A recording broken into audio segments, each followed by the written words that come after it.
को डिटेल में समझेंगे कि कैसे यहाँ पर चाइना प्रेजेंट समय में इंडिया की इमेज को इंटरनेशनली ख़राब करने के लिए फेक अकाउंट्स क्रिएट करता है, पकड़ा जाता है तो किनारा कर लेता है। और ये पहली बार नहीं है, पहला भी बहुत ऐसी चीज़ें हुई हैं जो चाइना ने करी हैं और सेम ये सोशल मीडिया प्लेटफॉर्म से जुड़ी हुई हैं।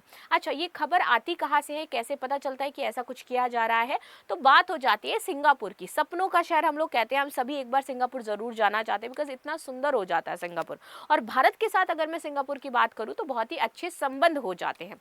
और इसी सिंगापुर में एक मिस इन्फॉर्मेशन फैलाई जा रही थी चाइनीज़ जो पोस्ट है उसके थ्रू, क्योंकि भारत और चीन के बीच में जो वाद विवाद है ये पूरे वर्ल्ड में किसी से भी छुपा हुआ नहीं है। सुनाओ अभी होता क्या है और किस बात पर ये सारी चीजें होती है। तो चलो इस पॉइंट पर आते हैं और थोड़ा सा समझ लेते हैं। ये है छोटा सा हमारा प्यारा सा सिंगापुर जो आपको देखने को मिल रहा है and there is a post. अब होता क्या है कि सिंगापुर क्या करता है, वो सभी सोशल मीडिया अकाउंट्स को ब्लॉक करने की इजाजत दे देता है जो कि इंडियन कम्युनिटी पर अटैक कर रहे थे, इंडियंस को टारगेट कर रहे थे जो सिंगापुर में रह रहे हैं। पूरी तरीके से इंडियंस को बदनाम करने की साजिश करी जा रही थी। अब ऐसा इन्होंने किया क्योंकि उनको अकाउंट्स ब्लॉक करने पड़े, क्यों ये बोल दिया गया कि एंटी इंडिया प्रोपेगेंडा सिंगापुर में ना चलाया जाए, कैसे ये सारी चीज़ें हुई? तो उन्होंने पाया कि कुछ कंटेंट जो है वो ऐसा बनाया जा रहा है कि एंटी इंडियन है, प्लस सिंगापुर को टारगेट कर रहा है उसमें, और वो चाइना बेस्ड प्लेटफॉर्म हो जाते हैं जो ये सारे काम कर रहे हैं। तो जैसे ही सिंगापुर गवर्नमेंट को इसकी खबर होती है वो उसको क्या कर देते हैं, ब्लॉक करवा देते हैं इसके रिस्पॉन्स में कि भाई आप ऐसी कोई भी एक्टिविटी ना करें और इंडियंस के साथ या इंडिया के लोग हमें कोई ऑक्यूपाई नहीं करें। अच्छा, जो प्रोपेगेंडा फैलाया जा रहा था वो क्या फैलाया जा रहा था कि इतने सारे इंडियन सिंगापुर में आकर के रहने लगे हैं और एक टाइम होगा कि इंडियंस की पॉपुलेशन ज़्यादा हो जाएगी और वो सिंगापुर को पूरी तरीके से कैप्चर कर लेंगे। ये पहले ही माइंड में बसा दिया जाए ताकि जो इंडियंस लोग हैं उनको वहां पर रहने में प्रॉब्लम हो, उनको माइग्रेट करने के लिए बोल दिया जाए, उनको ना रखा जाए। ठीक है, इस माइंडसेट के साथ ये पूरा जो प्रोग्राम है, प्रोपेगेंडा है, वो चलाया जा रहा था। अच्छा, आपको एक चीज़ जान करके अचंभा होगा कि ये कुछ नया नहीं है। आज के टाइम में एंटी इंडिया नैरेटिव पूरे वर्ल्ड में सेट किया जा रहा है। बहुत ज़्यादा इंडिया को हेट मिलता हुआ नजर आ रहा है इसकी वजह से, जबकि इसका कारण एक्चुअल में इंडियन मीडिया या फिर आप देखोगे कि इंडियन पब्लिक बिल्कुल नहीं हो जाती है। ये सब कुछ नैरेटिव सेट किया जा रहा है जो फॉरेन प्लेटफॉर्म्स हैं, फॉरेन मीडिया हैं और फॉरेन जो लोग हो जाते हैं कुछ उनके थ्रू, या तो कुछ इसमें एंटी इंडियन तत्व भी शामिल हैं जो ऐसा काम कर रहे हैं। नाउ अब इसको समझते हैं। The Singapore government on Saturday June ordered 3 social media platforms to block access to 14 posts likely originated from China, जो कि चाइना से ऑरिजिनेटेड थी, which targeted the Indian community and undermine the country's model of multiculturalism. यहाँ पे कहा गया कि भैया हमारा जो मॉडल है वो मल्टीकल्चरिज्म का है, हमारे यहाँ मल्टी कल्चर है, तो आप लोग ये जो बार बार टारगेट कर रहे हो इंडिया के लोगों को, ये पूरी तरीके से गलत है। ठीक है, यहाँ पर जो पुलिस है उसने इशू किया that disabling direction under the online criminal harassment act, इसके थ्रू लगाया गया। जितनी भी सोशल मीडिया पोस्ट थी, यूट्यूब पोस्ट थी, फेसबुक पोस्ट थी, एक्स पर पोस्ट थी, वो सारी की सारी पोस्ट हटा दी गई।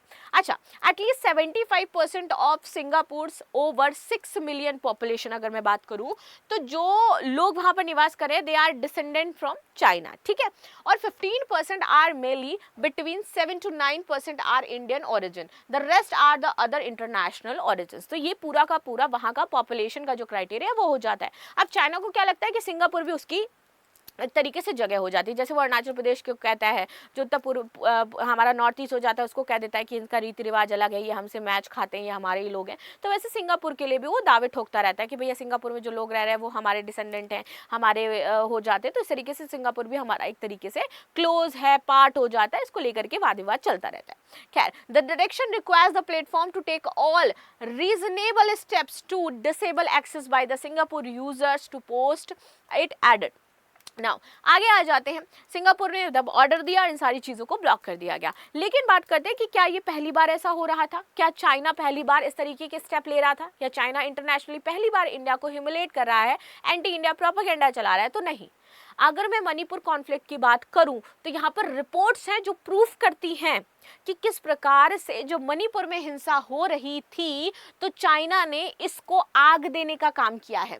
How Manipur conflicts into border game plan of China, और पूरी तरीके से कहा जाता है कि चाइना का गेम प्लान था कि नॉर्थ ईस्ट को एक तरीके से कट डाउन किया जाए, नॉर्थ ईस्ट में इस तरीके से आग भड़काई जाए, हिंसा भड़काई जाए और उसको अपने लिए हितैषी बना लिया जाए।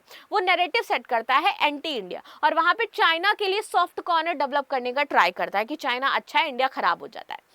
Now, Beijing's online influence operation along the India China border, और ये कई बार देखने को मिला है, चाहे इलेक्शन ऑब्जर्वेशन की बात कर ले, चाहे फॉरेन इन्फ्लुएंस की बात कर ले, इन्वेस्टिगेशन यहाँ पे हुई तब जाकर के ये चीजें समझ में आई हैं, चाहे Bharatiya Janata party and it's politicians, यहाँ पे बहुत सारी चीजें सामने निकल करके आती है कि भैया देखो ये ऐसा काम कर रहे हैं जहाँ पर हमने ऑब्जर्व किया है। और जब ये कॉन्फ्लिक्ट चल रहा था ना, तब एक सबसे जो इंटरेस्टिंग चीज ऑब्जर्व करी गई कि भैया उसी समय बहुत सारे हजारों अकाउंट बनाए गए जो कि चाइनीज पीपल ने बनाए थे, और दो लोगों के बीच में कॉन्फ्लिक्ट चल रहा था, एक मैतेई और एक कुकी, तो बहुत सारे नंबर ऑफ कुकी और number of Meitei affiliated account create किए जाते हैं जो कि आपके ऑपरेट हो रहे थे चाइना से, जिससे कि हिंसा को और भी ज्यादा भड़काया जाए और इन दोनों ग्रुप्स को एक दूसरे के सामने खड़ा कर दिया जाए। ये सेम काम वो म्यांमार में करता है। एक तरफ वो कहता है कि हम सेना के साथ हैं, दूसरी तरफ जो विद्रोही ग्रुप है उनके साथ वो रहता है।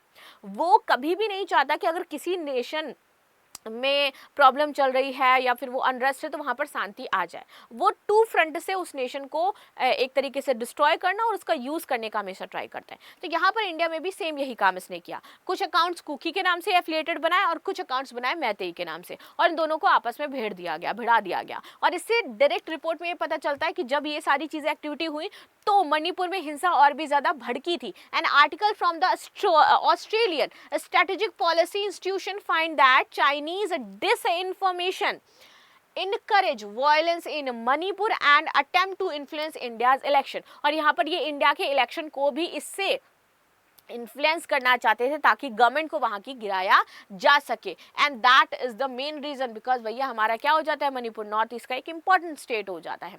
तो यही रिपोर्ट में दावा भी किया गया था कि भारत के उत्तर पूर्वी राज्यों को निशाना बनाकर के दुष्प्रचार हुआ है। शोधकर्ताओं और डबल थिंक लैब के सहयोग से कई चीनी सोशल मीडिया खातों के नेटवर्क की यहाँ पर पहचान की जाती है।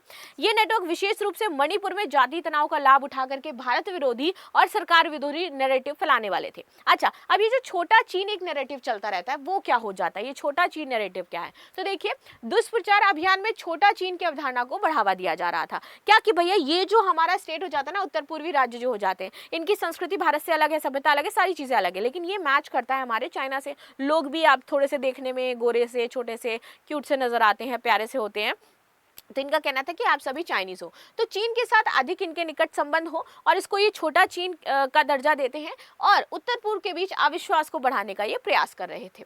व्यापक संदर्भ की बात करें तो रिपोर्ट इन गतिविधियों को ताइवान और ऑस्ट्रेलिया जैसे देशों में चुनाव तथा जन्म संग्रह को प्रभावित करने में पूर्व प्रयासों से भी जोड़ता है कि ऐसा पहला भी इन्होंने किया है भाई। यद्यपि ये अभियान बड़े पैमाने पर सफल नहीं हो पाया, लेकिन ये सबको पता चला कि इंडिया में ये चीज जो की जा रही थी उसमें शामिल हमारी कुछ विदेशी शक्तियां भी थी, और जिसमें सिर्फ चाइना शामिल नहीं था। आपको पता लगेगा कि भैया इसमें यूएस भी शामिल था और ये अभी भी चल रहा है। नाउ आगे आते हैं रिपोर्ट की सिफारिशें। हिंद प्रशांत क्षेत्र में लोकतांत्रिक देशों में ऐसे दुष्प्रचार अभियानों के विरुद्ध अधिक समन्वित कार्रवाई हमें करनी चाहिए। इसके लिए कोई ना कोई एक हमें बॉडी जरूर फॉर्म करनी चाहिए जो इन सारी चीजों को देखे, और विदेशी हस्तक्षेप तथा ऑनलाइन प्रभाव अभियानों में शामिल जो तत्व हैं इनके लिए कड़े दंड का प्रावधान करना आवश्यक हो जाता है। And this is the strategic, जिसने बताया कि कैसे राजनीतिक संघर्ष का फायदा उठाने का लंबा इतिहास इनका पहले से ही रहा है। ऐसा नहीं कि सिर्फ मणिपुर में ये सारे काम कर रहे हैं, इन्होंने म्यांमार में भी इस तरीके के काम किए हैं, बाकी भी ये बहुत सारे ऐसे काम कर रहे हैं। ये एआई का यूज करते हैं, कृत्रिम बुद्धिमत्ता का यूज करते हैं और भारत को एक छोटा सा चीन कह करके बार बार भ्रामक करते हैं। हिंदी भाषा को बोलते हैं कि ये भाषा नहीं होनी चाहिए, हिंदी नहीं बोलना चाहिए, यहाँ पे 6 सितारों वाला झंडा फहराया जाना चाहिए। तो ये इनकी स्ट्रैटेजी है। सोशल मीडिया पर इस तरीके से चीजें, मुद्दे चलते रहते हैं, जबकि ये खुद के अपने मुद्दों पर अपना मुंह बंद कर लेते हैं। दूसरों को कहते हैं कि भैया वहां पर हिंसा हो रही है, ये ऑक्यूपाई कर लेंगे आपके नेशन को, लेकिन जब बात आती है ना इनके यहाँ पर कि ये क्या कर रहे हैं उइगर मुसलमानों के साथ, ये इस मुद्दे को, यानी कि ये दूसरे नेशन के तो मुद्दों में टांग घुसाएंगे, दूसरे नेशन के मुद्दे को ये पूरी तरीके से हाईलाइटेड करेंगे, लेकिन जब इनके देश में बात आती है मानवाधिकारों की, इनके देश में बात आती है राजनीतिक स्वतंत्रता की, इनके देश में बात आती है धार्मिक स्वतंत्रता की, तो वो सब जीरो हो जाता है, जिस पर चाइना बात नहीं करना चाहता है। साथ ही साथ इनके फॉर्मर्स जो होते हैं, हमने देखा था कि भाई एक खबर आई थी कि फॉर्मर कैलिफोर्निया जो मेयर थी वो क्या कर रही थी, सेम यही काम, कि वो थी तो मेयर यूएस में लेकिन काम चाइना का कर रही थी, इन्फ्लुएंस करने का काम। तो ये इनकी पॉलिसी में है भैया कि क्या करेंगे, या तो अपना कोई जासूस भेज देंगे तो कहेंगे चाइना की इमेज अच्छे से रखना पूरे वर्ल्ड लेवल पर, और ये चुपके से काम करना पसंद करते हैं, सामने से नहीं आना चाहते हैं ये। ऑस्ट्रेलिया स्ट्रेटेजिक पॉलिसी इंस्टीट्यूशन की बात कर लेते हैं थोड़ा सा, जिसने ये बताया था कि ये सारी चीजें हुई हैं इंडिया में। और सबसे बड़ी बात, जब यूएस अभी आता है ना इनके विजिट पर, तो पहले ये 4 रेडलाइन बता देते हैं कि आप भैया ताइवान का क्वेश्चन नहीं करोगे, जबकि हम जबरदस्ती उसको कैप्चर करना चाहते हैं। आप दूसरे नेशन को कैप्चर कर रहे हो, लेकिन आप दूसरे नेशन पर ये कह रहे हो कि भैया इंडिया जो है वो सिंगापुर को खा जाएगा। डेमोक्रेसी और ह्यूमन राइट्स आप बात नहीं करोगे, क्यों? क्योंकि उइगर मुसलमानों को आपने पूरी तरीके से बंद करके रखा है, उनके साथ गलत कर रहे हो। और तिब्बत मुद्दा, दलाई लामा मुद्दा, उसमें आप तुरंत कूद जाते हो जाकर के, right. Third, parts and the political system, जो कि आपके यहाँ है ही नहीं। दूसरे यहाँ की पॉलिटिक्स को, दूसरी जो पॉलिटिक्स है आप उसको इन्फ्लुएंस करना चाहते हो, दूसरे देश की सरकार को आप गिराना चाहते हो, दूसरे देश के इलेक्शन रिजल्ट्स को आप इन्फ्लुएंस करना चाहते हो, लेकिन अपने देश की पॉलिटिकल और जो डेमोक्रेसी है, जो कि है ही नहीं आपके यहाँ डेमोक्रेसी, उसके बारे में आप बात करना पसंद नहीं करते हैं। चाइनाज डेवलपमेंट राइट, इसके बारे में भी आप बात करना नहीं पसंद करते हैं। तो चाइना का ये जो इन्फ्लुएंस है ना, जो एक्टिविटीज़ हैं इन इंडिया, ये बहुत ही जगह नोटिस की गई हैं, आज भी चल रही हैं। चाइनाज इन्फ्लुएंस की बात करते हैं तो किस तरीके से रिसेंट ईयर में अंडर जो आपका एट्रोसिटिक टॉप लीडर है Xi Jinping, China has increasingly tried to meddle in India politician and the society using the disinformation of social media platforms to try and wield influence directly or indirectly। तो ये इनका काम है, और आज के समय में ये बहुत ही ज़्यादा इस तरीके की एक्टिविटी में इन्वॉल्व हो रहे हैं, चाहे वो लोकल पॉलिटिक्स हो, लोकल डिस्कोर्स हो जाता है, ऑनलाइन डिस्कशन हो जाता है, यूनिवर्सिटीज़ हो जाती है, मीडिया हो जाती है, और सेवरल कंट्रीज इस तरीके की चीज़ें कर रही है, और ये हर एक नेशन एक दूसरे नेशन में करता हुआ नजर आ जाता है। इनके यहाँ पर इंडिया को सेंटर में रख करके सीरियल्स भी बनाए जाते हैं जिसमें एंटी इंडिया चीज़ें हो जाती हैं, ये देखिए। प्लस हाल ही में इन्होंने रिसेंट जो टिप्पणी करी, रिसेंट जो इन्होंने एक कंपेयर किया है, नॉट कॉम्प्रोमाइज नहीं कहेंगे, कंपेयर जो इन्होंने किया है कि इनके यहाँ पर एक एग्जाम होता है गाँव का, ठीक है, और बहुत ही लार्जेस्ट इसका एग्जाम हो जाता है गाँव का, बड़े लेवल पर, जैसे हमारे यहाँ नीट का एग्जाम होता है। तो क्योंकि हमारा नीट का एग्जाम क्या हो गया था, जानते हैं पेपर लीक की समस्या भारत में है, एक बड़ी समस्या तो खैर ये हो ही जाती है, और यहाँ पर भारत की बेइज्जती होना, तो मैं ये कहूँगी सही तो नहीं था, लेकिन अगर इंडिया इस चीज़ को सुधार लेता तो शायद इंटरनेशनली बेइज्जती नहीं होती, ठीक है। तो यहाँ की एक लीडर है, China's just flex its flawless exam, it is an subtitle dig of India's NEET mess. और यहाँ पर देखो लिखते हैं कि कैसे इंडिया में इक्विलिब्रेंट होता है जीट और नहीं, कि हमने कितनी बेहतरीन तरीके से इसको कराया है, कितना अच्छा एग्जाम कराते हैं, पेपर हमारा लीक नहीं होता है, और इस तरीके की सारी चीज़ें बता करके फिर से इंडिया के लिए एक बड़ी चीज़ें की गई। अच्छा, अब जो मैं आपको बता रही हूँ कि इस समय इंडियंस के लिए हेट बहुत ज़्यादा फैलाई जा रही है। कुछ ऐसे ही इन्फ्लुएंसर्स इंडिया में आते हैं जो कि इंडिया का बैड साइड ही शो करते हैं। ताजमहल तो दिखाएंगे लेकिन कहेंगे देखो यहाँ कितनी ज़्यादा गंदगी हो जाती है। तो ये बहुत सारे काम यहाँ पर चल रहे हैं। रॉन्ग रीजंस की वजह से इंडिया को फेमस किया जाता है, कहा जाता है कि इंडिया कूड़े की सिटी है, इंडिया में बहुत ज़्यादा गंदगी रहती है, इंडिया में सफाई नहीं है। तो ऐसे ऐसे कर करके कई बार इंडिया का जो नेगेटिव पीआर है वो किया जाता है, जबकि इस तरीके की जो अगर हम बात करें तो हर एक नेशन में, चाहे वो लंदन हो जाए, फ्रांस हो जाए, आप चले जाओ, आपको सबसे ज़्यादा यूरोपियन कंट्रीज़ में क्राइम होता हुआ दिखाई देगा। यूरोपियन कंट्रीज़ में आपको सबसे ज़्यादा ड्रग एडिक्ट लोग सड़क चलते आपका पर्स लूट करके लेकर के चले जाएंगे। Europe is very unsafe. Europe आप देखो, लंदन आपको लगता है कि कितना सुंदर होगा, लंदन में बहुत ज़्यादा ऐसी स्ट्रीट्स है जहाँ पर इस तरीके की गंदगी आपको देखने को मिल जाएगी। तो ये हर एक नेशन में है, लेकिन पर्टिकुलरली इंडिया को टारगेट करके ये सारी चीजों क्या है फैलाया जाता है, प्रोपेगेंडा। ये देखो पूरा प्रोपेगेंडा चल रहा है वर्ल्ड लेवल पर, किस तरीके से इंडिया को लेकर के यहाँ पर जो चीजें हैं, मिस इन्फॉर्मेशन है, वो फैलाने का हर बार प्रयास किया जाता रहा है। So this is the news what we discuss. मिलते हैं हम लोग नेक्स्ट क्लास में, तब तक के लिए धन्यवाद। लाइक शेयर सब्सक्राइब करना बिल्कुल भी ना भूलें। बाकी आपकी क्या राय है जरूर बताइएगा। मिलते हैं नेक्स्ट क्लास में, तब तक के लिए बहुत बहुत धन्यवाद।